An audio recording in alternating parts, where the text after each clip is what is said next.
Le meilleur conseil que je puisse vous donner, c'est au lieu de dire ce que vous savez faire, montrez-le. Souvent, un recruteur, il va plutôt chercher une expertise métier que quelqu'un qui est fan du club. Le fait d'être bénévole dans une association, ça montre aussi votre personnalité, votre curiosité, votre investissement.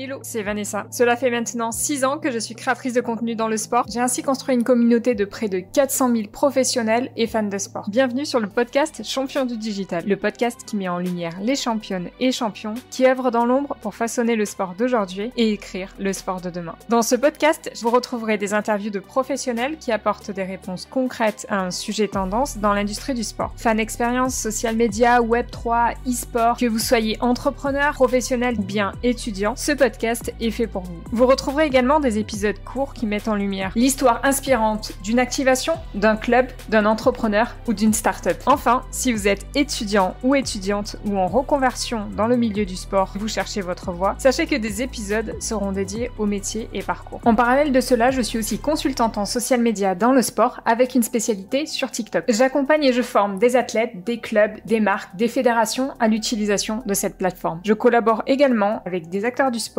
créer des séries de contenus pour mettre en avant leur engagement par le prisme du sport. Bonne écoute!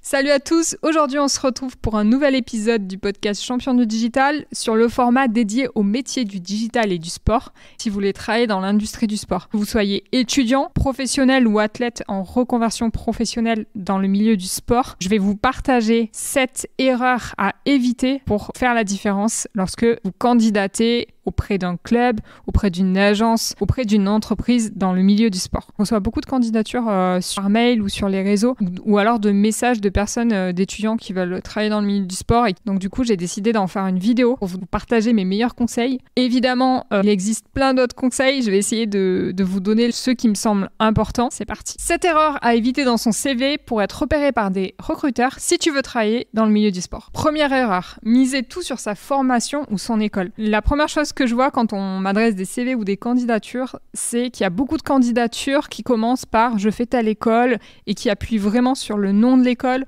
ou alors sur le nom de la formation, que ce soit une formation en management du sport ou en digital, comme si c'était une fin en soi, comme si le fait que le recruteur, il devait recruter parce que c'est cette formation. Il faut se dire, c'est qu'il y a des milliers d'étudiants qui font des études en management du sport, en digital, qui font leur stage dans le sport. Et c'est pas uniquement ça qui va faire la différence, c'est qui va vous distinguer sur une pile de CV. Admettons, un recruteur reçoit 500 CV. Si vous avez tous fait des formations en management du sport ou en marketing avec des expériences dans le sport, c'est pas ça qui fera la différence. Donc ça, c'est la première erreur, de penser que c'est votre formation qui va tout faire. Les études, c'est un moyen et c'est pas une fin en soi. La deuxième erreur, c'est de ne pas personnaliser sa candidature. On va passer des tonnes de CV. Moi-même, j'en reçois beaucoup, toutes les semaines, tous les mois. Et souvent, c'est toujours les mêmes types de candidatures. C'est toujours la même chose qu'on retrouve dans la lettre de motivation ou dans le mail de motivation. Il faut arriver à faire la différence. Ça va pas fonctionner si vous envoyez la même lettre de motivation à un club, à une agence, à une entreprise et que déjà, la première chose à faire, c'est de vous intéresser à l'entreprise. Une astuce par rapport à ça, c'est de se dire, mettons, vous voulez travailler dans un club de foot professionnel. Ce que je vous conseille, si vous avez par exemple un nom, vous candidatez auprès d'une personne qui travaille au service social media, admettons, je vous conseille, c'est vraiment de trouver une info clé qu'il y a eu dernièrement dans le club au niveau du social media, une activation qui a été mise en place. Admettons, vous voyez que le club s'est lancé sur TikTok, qu'il a fait une vidéo qui a été virale ou qui a mis en place un certain type de format avec ses joueurs. Ce que vous pouvez faire, c'est dès le début de votre candidature en parler en disant j'ai vu que vous avez fait ce format d'interview, quiz avec vos joueurs sur TikTok, que ça fonctionne bien. Donnez une info supplémentaire. Par exemple, partagez une best practice que vous avez vue sur un autre compte TikTok. Vous pouvez leur apporter de la valeur pour montrer que vous êtes investi. On reprend l'exemple du club. Vous avez vu que, c'est pas, les clubs de foot américains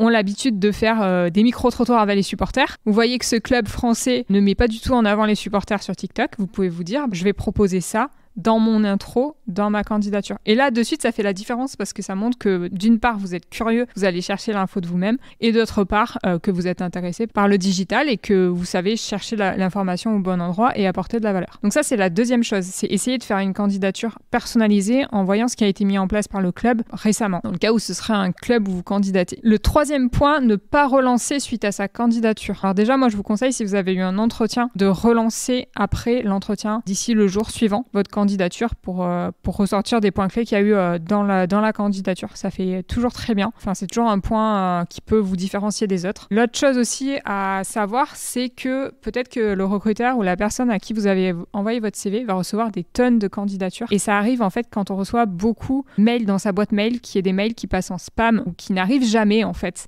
Et vous allez vous dire, j'ai jamais reçu de réponse. Mais en fait, c'est peut-être que tout simplement, la personne n'a jamais vu passer votre CV parce qu'il est peut-être passé dans les spams. Surtout quand vous envoyez des fichiers dans le mail. Alors déjà, une astuce par rapport à ça, c'est surtout n'envoyez pas un fichier format qui serait pas adapté. Vous ne savez pas ce qu'a comme ordinateur la personne en face. Donc pensez toujours à envoyer vos CV en PDF. Ça, c'est hyper important. Admettons, vous voulez mettre en avant des vidéos dans votre candidature.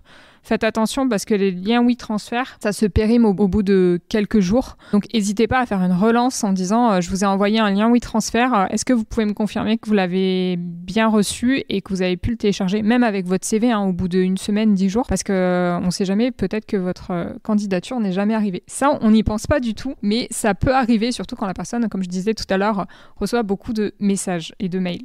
La 4e erreur, c'est de ne pas mettre en avant ses expériences bénévoles. Alors ça, c'est un truc que je répéterai tout le temps. Ce qui va faire la différence sur votre CV, c'est pas uniquement les études que vous faites ou la formation que vous avez, mais c'est aussi vos expériences bénévoles, surtout dans l'industrie du sport. J'ai eu une première expérience au Girondins de Bordeaux. C'était une expérience professionnelle d'1 an en césure au service communication web. Et après ça, j'ai moi-même été bénévole dans mon club de foot quand j'étais à Monaco. Je jouais au foot dans le club de foot féminin et j'avais proposé au club de créer un site web. Donc j'ai appris toute seule avec des tutos YouTube à créer un site web. J'ai mis en place la page Facebook et le compte Twitter du club et ça m'a appris énormément de choses. J'ai essayé d'appliquer ce que j'avais appris au Girondins dans un club pro, dans un club amateur. Et il faut savoir qu'il y a toujours besoin d'aide dans les clubs amateurs. Donc ça peut être aussi un moyen très intéressant pour apprendre très rapidement par soi-même. Parce que quand on est seul sur un sujet, on apprend par soi-même, on met en place des choses. On va voir tout ce qui fonctionne et tout ce qui ne fonctionne pas. Ce qui est plus difficile à voir dans un club pro par exemple, parce qu'on est plusieurs à travailler sur un même sujet. Je vous invite vraiment à avoir des expériences bénévoles et vous-même, si vous n'avez pas assez d'expérience sur votre CV, par exemple, vous voulez travailler dans le milieu du sport, vous n'avez aucune expérience dans le milieu du sport, allez vous-même proposer vos services, entre parenthèses, à un club amateur. Si vous voulez travailler dans la com, ça peut être leur proposer de créer un compte TikTok et gérer le compte TikTok. Après, il faut du temps, mais c'est aussi ça qui va vous permettre d'apprendre des choses. On appelle ça du test and learn dans le digital. Ça va vous permettre aussi d'avoir une expérience si vous n'en avez pas. Et surtout, le fait d'être bénévole dans une association, ça montre aussi votre personnalité, votre curiosité, votre investissement, aussi les valeurs que vous avez. Prenez l'exemple d'une association sportive, mais ça peut être une association caritative. Les expériences bénévoles, c'est aussi un reflet de votre personnalité et c'est quelque chose qui va faire la différence sur votre CV. 5. Ne pas miser sur le personal branding si tu veux travailler dans la communication. Je disais tout à l'heure, peut-être que vous allez postuler pour un club, pour une entreprise qui est dans l'industrie du sport. Peut-être que vous allez postuler pour travailler avec des athlètes, travailler dans une agence, dans le milieu du sport toujours. Mais peut-être que vous n'avez pas d'expérience et vous allez vous dire, mais comment je fais en fait pour faire la différence? Et moi, ce qui m'intéresse, c'est travailler dans la communication. Alors dans ce cas précis où vous voulez travailler dans la communication, le meilleur conseil que je puisse vous donner, c'est au lieu de dire ce que vous savez faire, montrez-le. Comment? Tout simplement, si vous voulez travailler dans la communication, faites de la veille. Essayez de comprendre comment ça marche, suivez des clubs, des athlètes et ensuite créez votre propre page. Ça peut être aussi un podcast, lancez votre propre podcast où vous allez par exemple interviewer des professionnels du sport. Ça, c'est un moyen de vous faire des contacts. J'ai lancé Champion du Digital, à la base c'était un blog et je l'avais lancé mon blog pour me faire des contacts dans le milieu du sport, pour trouver une opportunité dans le milieu du sport. Et maintenant, ça fait 6 ans que je suis à mon compte et que je travaille dans la communication sportive et grâce à Champion Digital, je me suis fait plein de contacts et j'ai appris plein de choses. Lancer une page sur TikTok, sur Insta, sur YouTube, un podcast, il y a certains qui vont dire j'aime pas montrer ma tête sur les réseaux. Vous n'êtes pas obligé de montrer votre tête, Vous pouvez faire un podcast, vous montrez pas forcément votre tête, vous pouvez faire une newsletter sur le marketing du sport, je sais pas, vous êtes intéressé au tennis, vous pouvez faire une page dédiée au tennis. Essayez de réfléchir à ce qui vous passionne, ce qui vous intéresse et comment vous pourriez de vous-même apprendre à créer une communauté, parce qu'après vous allez postuler. Déjà, ça va faire la différence sur la pile de CV. Si sur 500 CV reçus par le recruteur, vous êtes 3 à être de vous-même sur les réseaux, à tenir une page ou à faire quelque chose, déjà votre profil, votre CV, il va remonter tout en haut, c'est sûr, parce que vous montrez que vous faites les choses par vous-même et que vous avez appris tout seul à lancer un projet. C'est hyper important, tous les projets personnels à côté, et apprendre à faire par soi-même, ça va vous aider énormément et ça va montrer aussi ce dont vous êtes capable. Et surtout, ce sera aussi une preuve de ce que vous savez faire parce que vous pouvez très bien dire j'ai une expérience passée où j'ai fait un stage dans le service com d'un club. Ok, mais à moins de montrer par exemple des vidéos que vous avez créées concrètement, il peut y avoir plusieurs personnes qui sont passées sur les projets, donc on ne sait pas forcément ce que vous avez fait vous. Mais le fait de tenir vous-même un projet dans le monde du sport, une page ou quoi, vous pouvez montrer une preuve en fait de ce que vous savez faire. Erreur numéro 6, misez tout sur sa passion du sport. Alors, beaucoup pensent, les clubs professionnels, on va recruter que des passionnés de sport ou passionnés du club en question. C'est faux. Admettons, on va prendre un exemple. Vous voulez être community manager dans le football professionnel. Évidemment que vous devez vous intéresser au football et surtout que vous devez connaître le football parce que si vous êtes amené à faire des live tweets de match en temps réel, poster des choses sur les actions du match, etc., créer du contenu autour du match, si évidemment vous connaissez rien au foot, ça va être très très compliqué. Mais ce que je veux dire par là, c'est que souvent un recruteur, il va plutôt chercher une expertise métier que quelqu'un qui est fan du club. C'est-à-dire que, admettons, vous voulez travailler au FC Barcelone. Vous postulez au FC Barcelone, admettons, vous êtes bilingue français-espagnol, vous êtes fan de foot, etc. C'est pas parce que vous avez fait des études en communication dans le sport, que vous êtes bilingue espagnol et que vous êtes fan de foot, que vous allez être recruté. Peut-être qu'à côté, ils vont avoir un autre CV d'une personne qui a fait beaucoup de choses dans le social media, qui s'intéresse au foot, mais qui n'a pas eu d'expérience dans le foot, mais qui est capable de montrer plein de choses qu'il a fait dans le social media pour une autre industrie et qui va passer devant vous au niveau du CV, tout simplement parce qu'il aura l'expertise métier. Alors c'est hyper important de se dire, il faut absolument vous former sur le métier qui vous intéresse. Et ça revient au point que je donnais tout à l'heure, c'est de faire les choses par soi-même, d'apprendre à gérer une page, faire de la veille aussi sur le digital dans le sport, aller suivre ce qui se fait en France et à l'international pour avoir une vision plus large. Mais tout, voilà, dites-vous que, évidemment, si vous voulez travailler dans la communication, dans le foot, il faut s'y connaître en foot, mais on va pas vous prendre au FC Barcelone, par exemple, parce que vous êtes fan du FC Barcelone. On va choisir une expertise métier avant tout dans les domaines du marketing, de la communication. C'est vraiment un point